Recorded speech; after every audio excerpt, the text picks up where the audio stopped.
Mateus capítulo 13, versículo 33. O título é O Fermento. Jesus contou mais essa parábola para o povo. O reino do céu é como o fermento que uma mulher pega e mistura em 3 medidas de farinha, até que ele se espalhe por toda a massa. Mateus capítulo 13 é o capítulo das parábolas. Jesus contou aproximadamente 39 parábolas. Por que aproximadamente? Porque alguns teólogos contam as figuras parabólicas de Jesus, outros não. Alguns consideram a parábola do rico e Lázaro como sendo uma parábola, né? A história do rico e Lázaro, outros não. Então tem uma divergência na conta aí. Parábolas Jesus contava para tentar facilitar as coisas, facilitar o entendimento. Sinceramente, quando a gente lê uma parábola como essa, não é tão fácil de entender, porque existe uma distância temporal, social, como a gente vem sempre compartilhando isso, né? Tem uma distância da gente.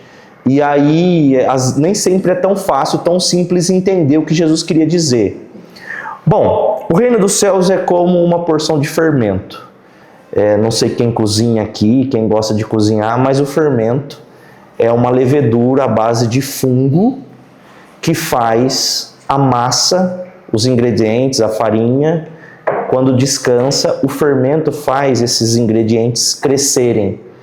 Existe o fermento em pó, que até a gente chama de pó royal, né? Que acho que é uma marca que conseguiu ser tão popular e tanta força que acaba o produto tendo o nome da marca, né?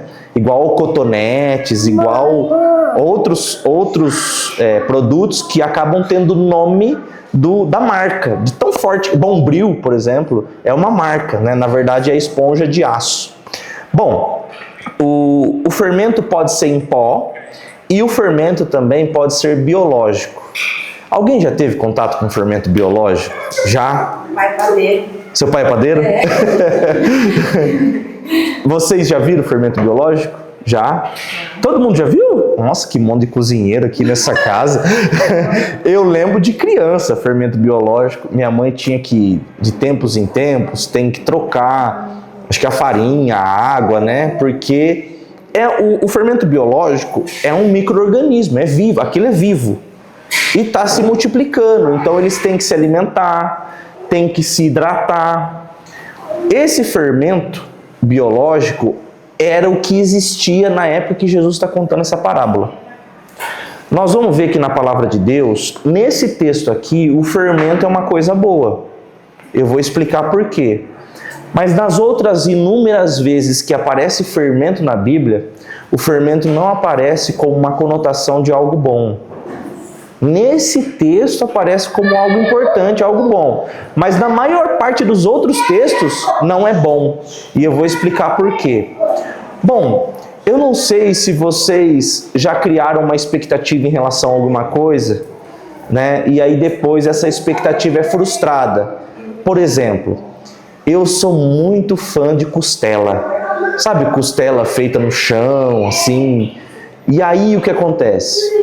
Como eu gosto, eu fui tentar aprender a fazer. E eu já fiz algumas vezes. Mas, sinceramente, todas as vezes que eu faço, eu fico durante horas sentindo o cheiro da costela, o cheiro da fumaça, que chega a um ponto que acho que até intoxica, sabe? Que eu não consigo comer. Não tem, pra mim, na hora que eu vou comer, perde toda a graça. Eu não consigo comer quando sou eu mesmo que preparo. Normalmente na virada do ano, eu e meu irmão, a gente tem o hábito de fazer, mas nunca dá certo de eu comer. Por quê? Sabe, eu não sei explicar muito bem se é a fumaça, não sei. Se é de ver a carne crua, eu também não gosto muito de ver, então aí, normalmente, por exemplo, quando eu asso carne também não rola, sabe? Tem momentos que às vezes eu chego e alguém está fazendo que você vai sentindo o cheiro e vai aumentando a expectativa. Você fala, nossa, isso aqui deve estar uma delícia. Né? Não sei se vocês já sentiram cheiro assim. Às vezes você passa na frente de um lugar que está vendendo frango assado, vem aquele cheiro. Na frente da igreja tem aquele pessoal que vende assados, né? costela assada, outras carnes vermelhas assadas, frango assado, aí você sai do culto, 11h30 da manhã, aquele cheiro. O que acontece é que às vezes você vai comer esse alimento que você está sentindo o cheiro, que você está criando expectativa, e que você está salivando a boca, mas nem sempre é tão gostoso quanto você esperava. Isso acontece às vezes, por exemplo, com a costela que eu vou preparando, vai subindo o cheiro, né, da costela, e aí vou sentindo durante horas, mas quando eu vou comer, decepção, não é aquilo que eu esperava. Isso acontece em muitas áreas da nossa vida. Criar uma expectativa em algo e aí daqui a pouco essa expectativa é frustrada.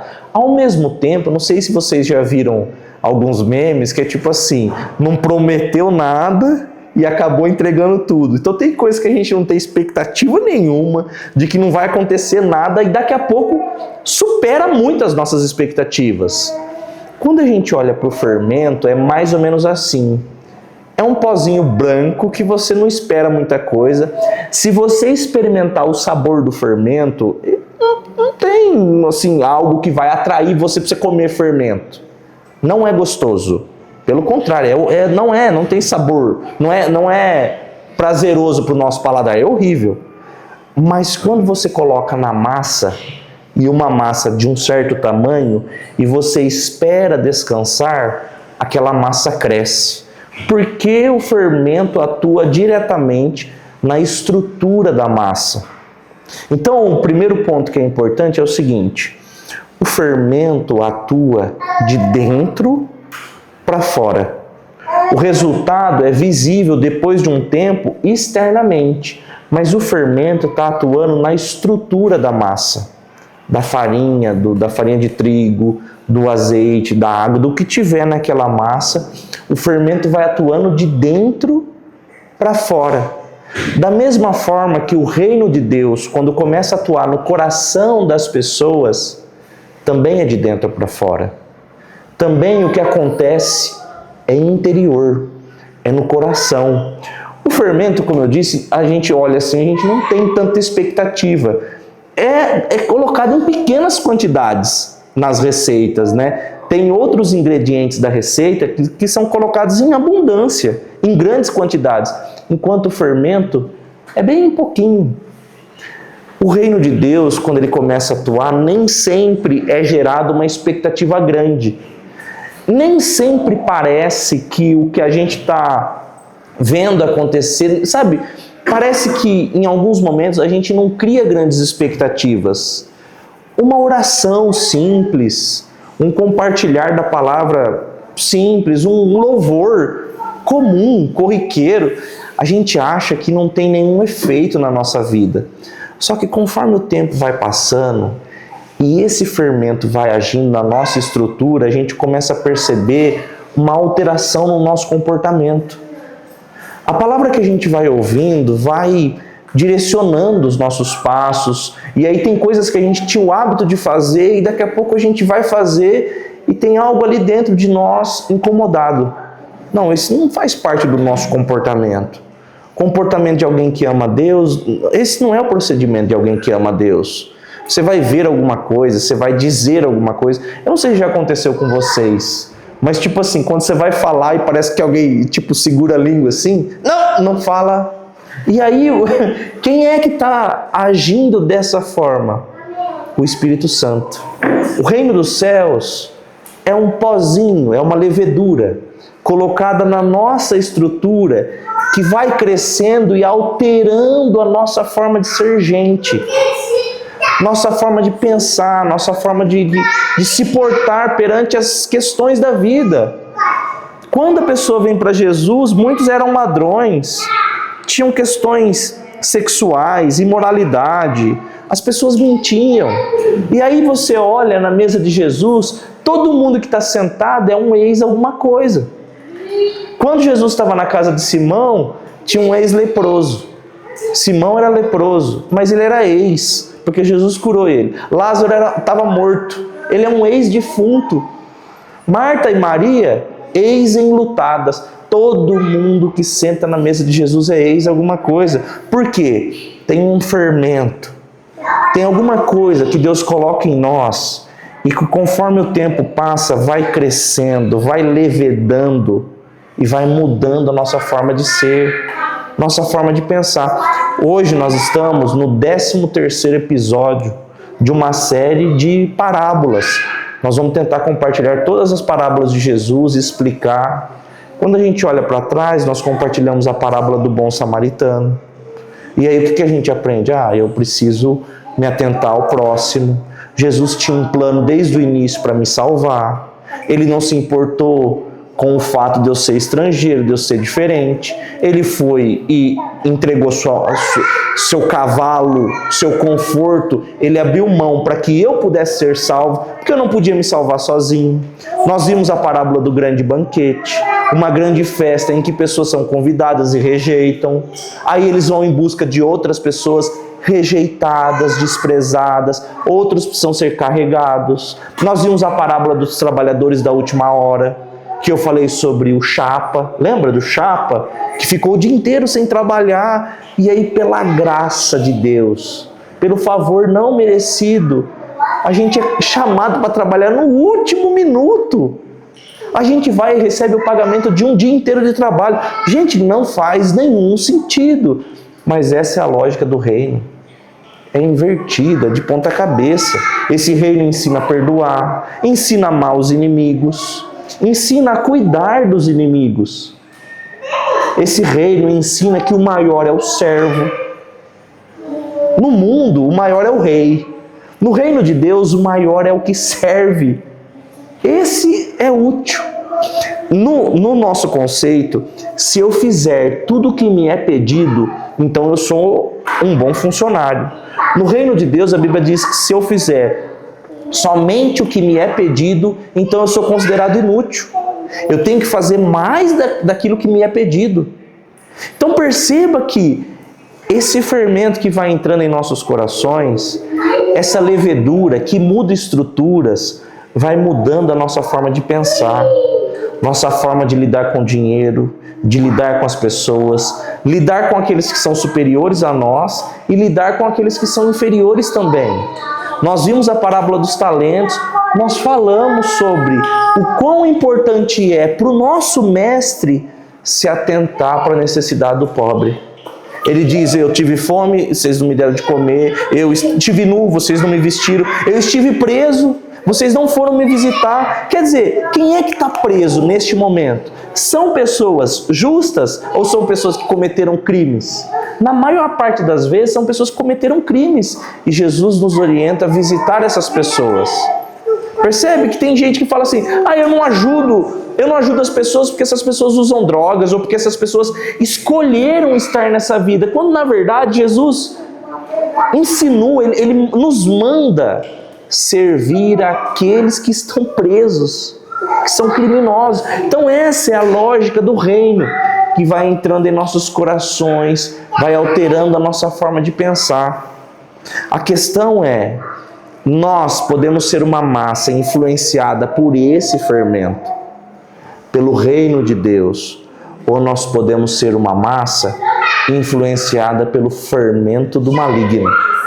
Da mesma forma que o reino de Deus, a palavra de Deus, o Espírito Santo influencia o ser humano e vai mudando a sua forma de ser, sua forma de pensar, sua forma de agir, também o nosso adversário influencia em nossas estruturas. Às vezes a gente olha o comportamento de algumas pessoas e você diz: como é possível a pessoa agir dessa maneira? Se eu fosse fazer isso, eu não tenho cara para fazer isso. Eu não tenho coragem. Você já viu que tem gente que parece vilão de novela mexicana? Ele vem, ele conversa com você, ele te dá um beijo, ele te abraça. Entende? Na hora que você está de costas, ele está dando aquele sorriso, sabe, de uma pessoa má. Aí daqui a pouco está falando mal de você pelas costas. Você fala: gente, como essa pessoa consegue agir, viver, falar dessa forma? Como consegue? Nessa pessoa também tem um fermento que está alterando a estrutura dela, está levedando. Fermentar, levedar, muitas vezes é estragar a massa. Se você não respeitar o tempo de ação do fermento, a massa estraga. O fermento, fermentar é um processo de degradação da estrutura do alimento. Da mesma forma, o vinho também é fermentado. A casca da uva também tem levedura, que é um micro-organismo. Quando a uva é prensada ou pelos pés, que aparentemente já dá um nojo só de imaginar, né? Até eu ouvi um rapaz falando sobre levedura e ele falou que são os micro-organismos dos pés. Aí eu fui pesquisar e percebi que não, que são os micro-organismos da casca da uva que, ao ser pisado ou macetado, porque hoje existe ainda locais que mantêm as tradições antigas e os vinhos são feitos ainda pisando, suando, né, com frieira, com chulé e tudo que você imaginar aí no pé, e aí fica uma delícia na hora que você vai tomar, né? Porque está fermentado. Mas não são os micro-organismos dos pés, tá? É o micro-organismo da própria casca da uva e, em alguns casos, para alterar o sabor, eles colocam levedura apropriada para ir fermentando o vinho. Nesse processo de fermentação, é substituído o açúcar, que é alimento para esses micro-organismos, e produz o álcool e o gás carbônico, CO2. Jesus conta uma situação para os discípulos e ele diz assim, ó: o vinho novo não pode ser posto em odres velhos. Vinho novo não pode ser posto em odres velhos. Odre é uma espécie de um recipiente de couro, só que o couro envelhecido ele fica ressequido, seco, rígido, fixo. Se o vinho que está dentro do odre está fermentando, está produzindo gás carbônico, está aumentando o volume, a pressão, o tamanho, e esse odre não consegue se adaptar ao tamanho, ele rompe. Então Jesus diz, não é possível colocar vinho novo em odre velho. O que Jesus quer dizer? Que essas notícias do reino, que são novidade para muita gente, não se adequam a velhas estruturas. Os procedimentos que nós estamos acostumados no mundo, que a gente é habituado a fazer, não bate, não cola, tem um rompimento. Entende? O vinho novo tem que ser colocado num odre novo. Quando ele fala disso, ele compara ao remendo novo ser colocado em uma roupa velha. A roupa velha, conforme você vai lavando, e aí o tecido vai perdendo as propriedades, perdendo o vigor, e o tecido passa a rasgar com facilidade. Não adianta pôr um remendo velho em um remendo novo numa roupa velha. Da mesma forma que a estrutura do reino de Deus, quando chega na nossa vida, nós temos que romper com a nossa estrutura antiga. Nossa velha vida não tem que fazer parte mais da nossa vida atual. Tem um texto que é referência para o mundo ocidental. Quando Israel vivia como escravo no Egito, Deus teve a manifestação de 10 pragas no Egito.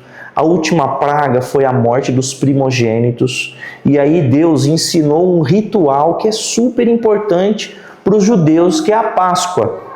Na Páscoa eles matam um cordeiro sem quebrar nenhum osso às 3 da tarde na sexta-feira. É exatamente o mesmo horário que Jesus morreu e exatamente o mesmo dia. Por isso que a Bíblia diz que Jesus é o Cordeiro de Deus que tira o pecado do mundo. É o mesmo horário que Jesus morreu. A Páscoa é o simbolismo da libertação do povo de Israel. Eles viviam como escravo injustamente. Deus veio resgatá-los. Qual que é o procedimento que é interessante? A partir do momento que eles comessem o cordeiro, que tinha que morrer, que eles passavam o sangue do cordeiro nos umbrais da porta, o anjo da morte não entrava na residência onde tivesse sangue de cordeiro, da mesma forma que o maligno não toca no coração da pessoa que tem o sangue de Jesus. Os próximos 7 dias, Gustavo, eles tinham que comer pão sem fermento. Daí a origem da festa dos pães sem fermento. Por quê? Fermento era um alimento que foi aprendido e ensinado no Egito. Os hebreus não conheciam fermento. Até chegar no Egito. O Egito, país muito tecnológico, muito desenvolvido na época. Foram eles que ensinaram como lidar com o fermento para os hebreus. Por que 7 dias? Porque se eles não utilizassem fermento, se eles não alimentassem aquele micro-organismo, aquela levedura, em 7 dias isso iria morrer. Então, a partir do momento que eles foram libertos e ano após ano eles tinham que relembrar isso, eles comiam pão sem fermento para justamente deixar para trás o fermento egípcio, a estrutura dos egípcios, os costumes dos egípcios. Os pães no Egito sempre eram pães fermentados, crescidos, assados já com fermento. Eles deveriam, nos próximos 7 dias após a libertação, comer pão sem fermento, porque era um simbolismo para abandonar a estrutura das velhas práticas. Esquecer os costumes da escravidão. No Egito, o calendário semanal do Egito eram de 10 dias. Deus ensina os hebreus a trabalhar 6 dias e no 7º descansar. No 7º vocês vão descansar, porque é o dia do Senhor. É importante você tirar um tempo para você, tirar um tempo para a família, tirar um tempo para dedicar ao seu Deus. No Egito, eles tinham que trabalhar 10 dias como escravos. Essa estrutura deveria ficar para trás. O fermento aqui, nessa parábola, representa o reino de Deus, algo que nós devemos permitir entrar em nós. Mas quando nós vemos o fermento dos egípcios, diz respeito à corrupção, ao pecado, ao procedimento mundano que nós devemos abandonar, que nós devemos deixar para trás. É por isso que depois da redenção, da libertação, eles ficavam 7 dias comendo pães sem nenhum fermento. Por quê? Porque precisamos esquecer, abandonar as práticas do passado. Quantas vezes o ser humano é habituado a dar mais valor para aquilo que ele não tem?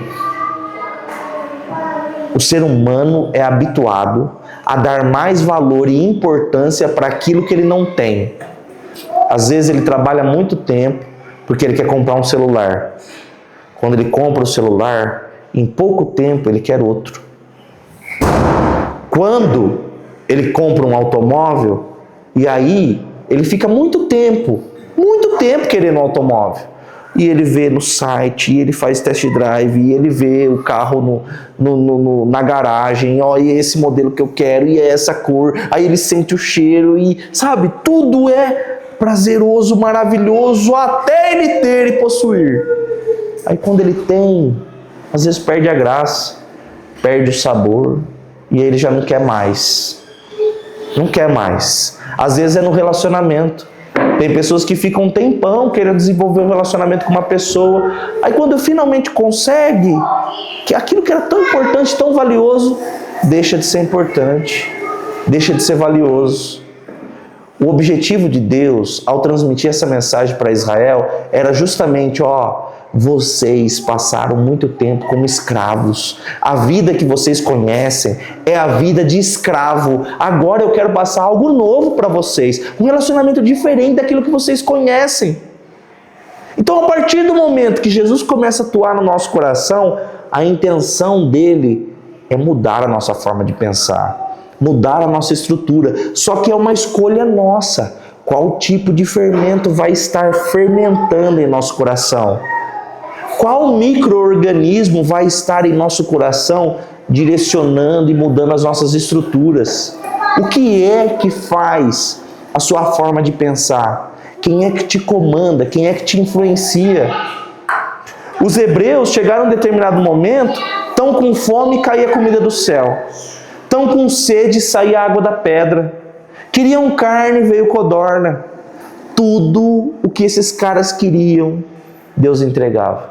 As roupas não envelheceram, os sapatos não terminaram.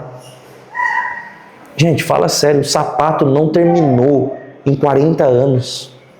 Às vezes a gente compra um xing-ling, né, no estilingue, e aí a gente veste, a gente chega em casa e ele já acabou. É descartável o tênis, não é? Gente, não acaba. Aí o que acontece? No meio do caminho, o que eles falam? Nós estamos com muitas saudades do pepino, da cebola, do alho do Egito. Gente, quem é que tem saudade de ser escravo? Quem que tem saudade de ser escravo? Nós. Quando a nossa estrutura é fermentada pelo fermento do nosso adversário, nós somos guiados de uma forma que a gente não faz parte da nossa natureza. Tem certas coisas que a gente fala, tem certas coisas que a gente pensa. Você já parou para olhar em alguns momentos da sua vida, coisas que você pensa? Meu Deus, por que eu estou pensando dessa forma? Isso não agrada ao Senhor. Por que eu disse isso? Não tem palavras que a gente gostaria de conseguir pegar elas no vento e devolver para a fonte? Eu não gostaria de ter dito isso. Por quê? Porque tem um fermento na nossa estrutura, que não veio de Deus, veio do nosso adversário. E está mudando a nossa forma de pensar, de agir. E cabe a nós, é nossa escolha agora, obedecer, ser guiado pelo Espírito de Deus. O hebreu tinha que comer 7 dias para esquecer as coisas do passado. O nosso adversário vai tentar constantemente nos fazer lembrar de quem éramos, de como vivíamos, qual era o nosso procedimento. Cabe a nós entender que fomos perdoados por Jesus. Existem 2 milagres que Jesus realizou, os 2 muito semelhantes. Em um dos milagres, haviam 5.000 homens. O judeu conta 5.000 homens, porque ele não contava mulher, ele não contava crianças. Quando ele diz 5.000 homens, são pessoas do sexo masculino aptas para a guerra. Então, provavelmente de 20 anos para cima até uns 50 anos. Quando diz 5.000 homens, se você for entender que cada judeu tinha 3, 4 mulheres, e de que com cada mulher ele tinha no mínimo, sei lá, uns 10 filhos, calcula quantas pessoas tinham ouvido Jesus nesse dia. São centenas de milhares de pessoas. 5.000 homens. Jesus precisa alimentar essas pessoas. Há um jovenzinho, adolescente, e ele tem um lanche. Qual que é o lanche desse menino? 5 pães e 2 peixes. André chega para Jesus e falou: a gente encontrou 5 pães e 2 peixes, mas o que é isso para essa multidão? Jesus multiplicou 5 pães e 2 peixes, alimentou todas aquelas pessoas e sobraram 12 cestos. Um para cada apóstolo. Cada apóstolo voltou para casa com um cesto cheio de pão e de peixe. 5.000 pessoas, 5 pães, sobraram 12 peixes. Jesus, em um segundo momento, está num lugar de incredulidade entre os fariseus. Lá não tem 5.000 pessoas, tem 4.000 homens. A conta é igual, 5.000 homens, 4.000 homens. A gente entende que tinham muito mais pessoas, mas é 5.000 homens e 4.000 homens. É oferecido para Jesus 7 pães, não 5. Lá onde tinha 5.000 pessoas eram 5 pães. Aqui que tem 4.000 pessoas, tem 1.000 a menos, 1.000 homens a menos, tem 7 pães. Mas quando terminou, Bia, não sobrou 12 cestos. Na lógica, deveria inclusive sobrar mais, não é, Pamela? Não sobrou mais. Sobrou menos. Sobrou 7 cestos cheios. Os discípulos perguntaram para Jesus: por quê? Por que menos pessoas, menos pães, mais restos, mais sobras? Por que agora menos pessoas, mais pães? Por que menos sobras? E aí Jesus falou do fermento dos fariseus. Vocês não devem ser influenciados pelo fermento dos fariseus. E as pessoas perguntam: do que se trata? É o procedimento, é a doutrina dos fariseus. Existem pessoas que estão tão mergulhadas na religiosidade que não conseguem permitir o Espírito Santo de agir em suas estruturas. Jesus rejeita o fermento dos fariseus. Tem um momento que os fariseus pedem um sinal para Jesus. Qual sinal miraculoso o Senhor tem para nós? Aí Jesus diz assim: vocês fariseus, vocês olham para o céu de tarde, aí vocês dizem assim: o céu está limpo, então hoje não vai chover. E aí vocês olham para o céu e vocês percebem que o céu está vermelho. Aí vocês dizem: vem uma tempestade por aí. Então vocês olham para o céu e conseguem ver um sinal. E agora vocês estão olhando para o Filho do Homem e não veem sinal nenhum. Vocês precisam de outro sinal miraculoso para crer, para acreditar. Vocês olham para o céu, faz previsão se vai chover ou não. E agora vocês olham para mim e não conseguem prever quem sou, como vou me manifestar. Percebe que existem pessoas que a sua estrutura está sendo influenciada pela religiosidade. Essas pessoas não conseguem aceitar o diferente. Não conseguem. Tem pessoas que você vai conversar, quer dizer, pregar sentado é um absurdo. Pregar de camiseta sem gravata é outro absurdo. Por quê? Porque estão embebecidos. A estrutura deles é influenciada por uma religiosidade. Da mesma forma que era com os fariseus. Pessoas são rejeitadas por causa do fermento dos religiosos. Para a gente encerrar, eu quero ler um texto em 1 Coríntios capítulo 5. 1 Coríntios capítulo 5, do versículo 7 em diante.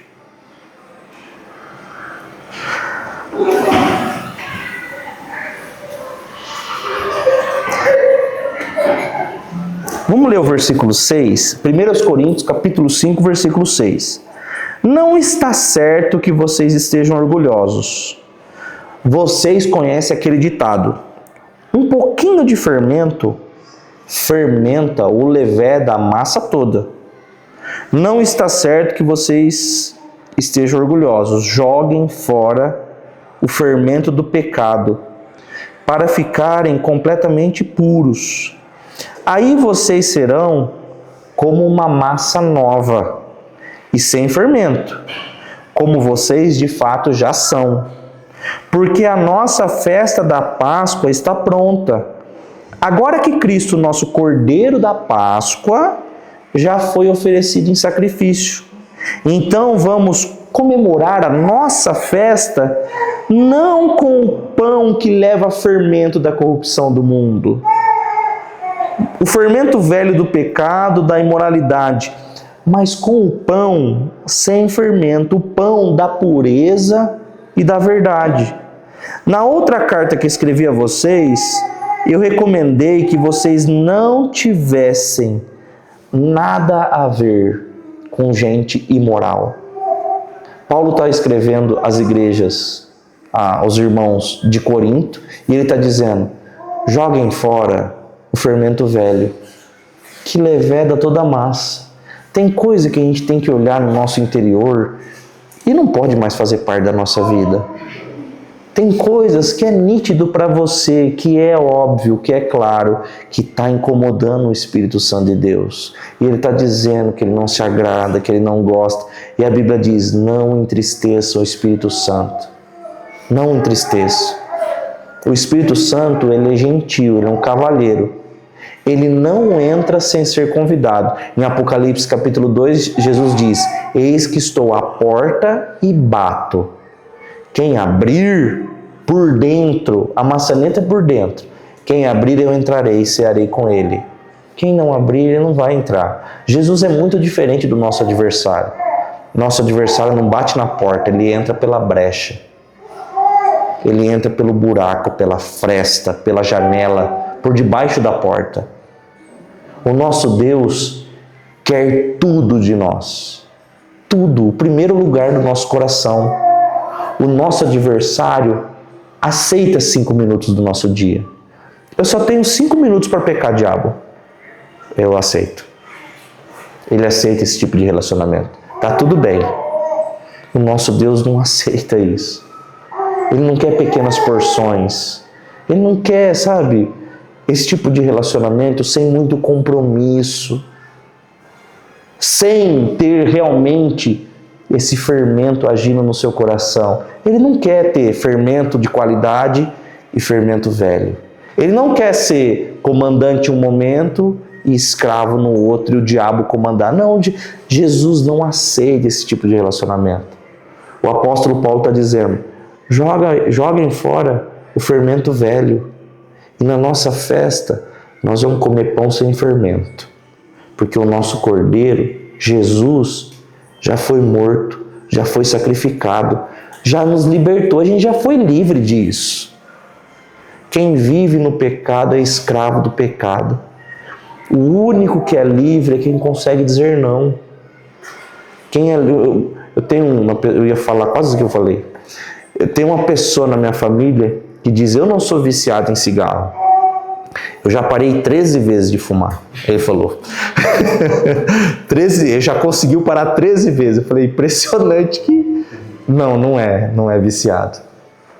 Percebe? O realmente livre, consegue dizer não. E aí a mensagem dessa parábola é justamente essa. Atrair o Espírito Santo para mudar a sua estrutura de dentro para fora, de forma progressiva. Quando você põe o fermento na massa, você olha, parece que nada aconteceu. Daqui 5 minutos você vai e olha de novo. Parece que teve uma pequena alteração, não muito importante. O fermento biológico, às vezes, tinha gente que deixava a massa 24 horas para crescer. Percebe? Quando uma pessoa olha você há meses atrás, anos atrás, e te vê hoje, essa pessoa tem que entender que você está diferente. Que agora você está servindo a Deus, você pensa diferente, você fala diferente, você decide diferente. O carro só anda no asfalto, ele não anda em trilhos. Quem anda nos trilhos é o trem. O trem não consegue andar no asfalto. Da mesma forma que quem tem o fermento do Espírito Santo não é conduzido pelo diabo. Quem é conduzido pelo diabo não consegue proceder como os filhos da luz. A escolha é nossa. O Paulo está dizendo, joguem fora o fermento velho. Joga fora. Isso não pode mais mudar a sua estrutura, influenciar você. Sabe, eu olho para uma pessoa, eu vejo ela, eu já sei que essa pessoa não é de confiança. Isso é fermento velho. Eu já não fui com a cara dessa pessoa. Mais aspecto feminino ou masculino, João? Olha esse João, falou na frente da sua esposa. Na verdade, os dois, né? Tem homem que também olha, não fui com a cara desse daí. Gente, isso aqui é fermento velho. Fermento velho. Tem gente que não... Sabe? Quantos pecados que fazem parte da vida das pessoas? Desrespeito à esposa, desrespeito ao marido, desrespeito aos filhos, os pais. Sabe? Chegou o tempo da gente jogar fora as coisas do passado, esquecer a escravidão, porque Jesus Cristo nos libertou. Eu não consigo, Everson. Então nós vamos clamar o Espírito Santo agora. Porque esse cordeiro foi morto às 3 da tarde, o horário de matar o cordeiro, Jesus Cristo foi morto. Para que quando o anjo da morte passasse pelo nosso coração, ele conseguisse enxergar o sangue de Jesus na nossa vida. E aí, a gente tem que romper com essa vida anterior. Não pode mais, sabe? Não combina mais. Não diz respeito mais ao nosso procedimento. Amém? Vamos fazer uma oração a Jesus? Feche os seus olhos, curva a sua cabeça. Jesus, obrigado por essa palavra. Obrigado por essa série de parábolas que a gente vem aprendendo tantas coisas. Eu reconheço, Jesus, que muitas vezes na minha vida eu dou lugar ao fermento do nosso adversário, ao velho fermento. E aí esse fermento fica levedando em meu interior, fica mudando a minha estrutura e muitas vezes o meu modo de pensar, o meu modo de agir, de decidir é influenciado pela prática do nosso adversário. Eu me arrependo por isso, Senhor. Eu apresento diante de Ti minhas falhas, meus pecados. Eu reconheço o Seu sacrifício na cruz do Calvário. O Senhor morreu e ressuscitou no 3º dia. Jesus, eu peço com todas as minhas forças que o que influencia em mim, que o que decida em mim, seja o fermento da nova aliança contigo. O reino dos céus é semelhante ao fermento, colocado numa porção, 3 porções de farinha, e logo toda a massa é levedada, é fermentada. Jesus, eu quero ser influenciado, eu quero que minhas estruturas sejam guiadas pelo Teu Santo Espírito. Eu peço o Teu auxílio, a Tua ajuda, porque muitas vezes eu quero voltar a ser escravo, Jesus. Eu não fico satisfeito com tudo aquilo que o Senhor tem feito em minha vida. Ao invés de ser grato, não, Senhor, ao contrário, eu sou ingrato. Jesus, eu quero a Tua mudança no meu coração. Alguns que estão ouvindo essa palavra hoje se consideram escravos. Escravos do pecado, do procedimento mundano, escravos do nosso adversário, da própria carne, das inclinações da carne.